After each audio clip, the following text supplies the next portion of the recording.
Teksimizin devamını başlaymayız hürmetli vatandaşım. Amerika Qo'shma Shtatlari Davlat Mudofaa sobiq ministri Jungo qaratgan siyoset ishqiyarimiz Koltekni ish qilish kerak deb ko'rsatdi mavzuli xabar 1-oyning 8-kuni Dovitor betida e'lon qilindi. Xabar mundaq boshlandi. Amerika Davlat Mudofaa Ministrligining sobiq ministri William Pri yaqinda mundaq ko'rsatdi. Amerika'nın amaliy harakat qo'llanib Janubiy dengizning muqimligini saqlab qolayli desa, Jungo qabul qilmadi. Amerika amaliy harakat qo'llanib Janubiy dengizning muqimligini saqlab qolayli desa, Jungo amal qilmadi ya qabul qilmadi.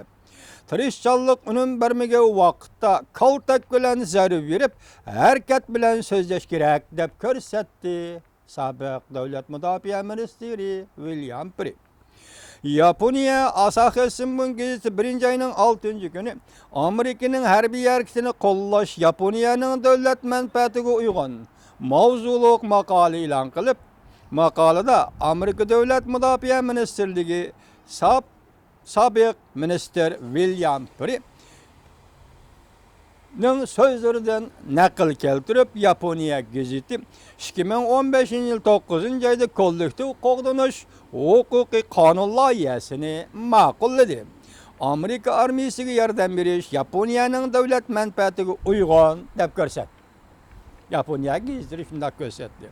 Amerika Davlat Majlisi Avam palata boshlig'i Paul Ryan 7-kuni Prezident Obamaning Amerika dengiz armiya parxodlarini azaytish taklifini tanqid qilib, Janubiy dengizning jiddiy vaziyati Amerikaning qudratli dengiz armiyasini saqlab qolish zaruriyatini texnik gavdalantirdi deb ko'rsatdi. Amerika Cumhuriyetçiler Partisi'nin saylam qatnashgan Marco Rubio Avam palata boshlig'i Ryanning fikriga qo'shildi. Agar men prezident bo'lib saylanib qolsam, Amerika dengiz armiya parxodlarining Janubiy dengizga kirishiga buyruq berib, Jungo jakarlagan dengiz territoriya egilik huquqiga xiris paydo qilib, mushu rayondagi ittifoqdosh davlatlar bilan hamkorlashaman deb ko'rsatdi.